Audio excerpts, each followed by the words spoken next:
RBI tells lender to name debtor whose assets are processed under SARFAESI Act. Give 6 months for the detail to put on website.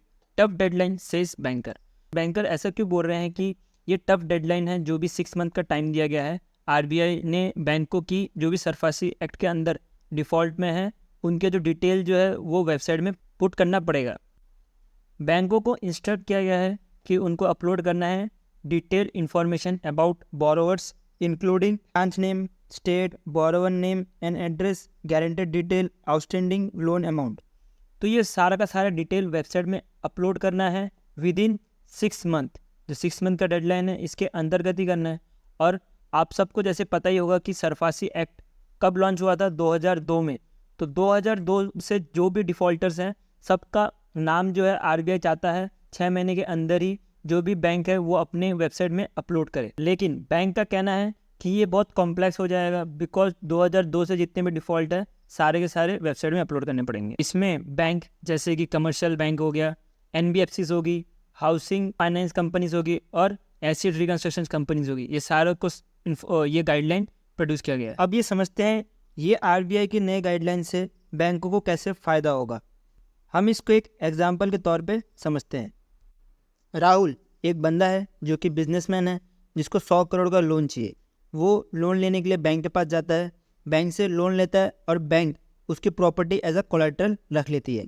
फिर कुछ दिन बाद क्या होता है कि राहुल डिफ़ॉल्ट कर देता है और उसका जो लोन है वो एनपीए बन जाता है। देन बैंक डिसाइड करता है कि under the SARFAESI act Rahul की प्रॉपर्टी को एक्वायर किया जाए और उसको ऑक्शन में सेल किया जाए। फिर बैंक मार्केट में जाता है वो प्रॉपर्टी सोल्ड करने, और सोल्ड करते समय या तो कुछ लोग ही उस प्रॉपर्टी के ऑक्शन में आते हैं या तो जो प्राइस है वो कम मिलता है, तो बैंक या तो वो प्रॉपर्टी को कम प्राइस में बेच दे या तो प्रॉपर्टी को नहीं बेचे, और जिसकी वजह से उनका लोन भी रिकवर नहीं हो पाएगा।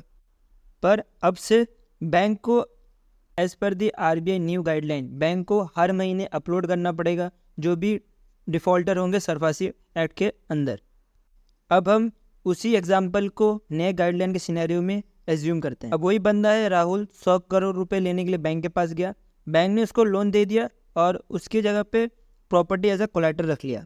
देन राहुल ने क्या किया कि वो लोन के पैसे नहीं लौटा पाया बिजनेस के लॉसेस की वजह से, जिसकी वजह से बैंक ने डिसाइड किया कि उसकी प्रॉपर्टी एक्वायर की जाए और ऑक्शन में बेची जाए। बट बिफोर ऑक्शन उनको वो जो भी प्रॉपर्टी है वो अपने पोर्टल में अपलोड करना पड़ेगा। उस प्रॉपर्टी का जो ओनर है उसके नाम पर कहाँ पे प्रॉपर्टी है और कितनी प्रॉपर्टी है वो सब डिटेल में। और अब क्या होगा, उस पोर्टल में ज़्यादा से ज़्यादा यूजर्स आएंगे और फिर वो अपना बिड लगाएंगे और जिसका भी बिड ज़्यादा होगा खरीद लेगा। इसमें बैंक का क्या फ़ायदा?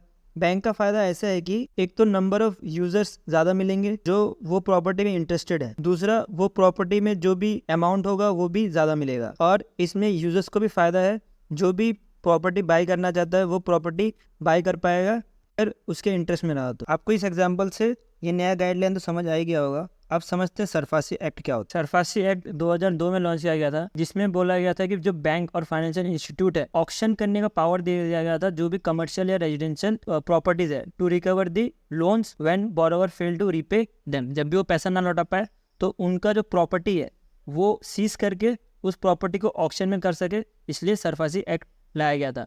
इसकी वजह से क्या होगा कि बैंक का जो एनपीए है वो डिक्रीज होगा और सब्सिक्वेंटली बैंक को जो लोन का लॉस हुआ वो रिकवर कर पाएंगे। और ये मंथली बेसिस वाला तो मैंने आपको पहले ही बता दिया कि मंथली बेसिस पे बैंक को अब अपलोड करना पड़ेगा उनके वेबसाइट पे। आपको मैंने जो भी इन्फॉर्मेशन दी मैं होप करता हूँ कि आपको समझ आया।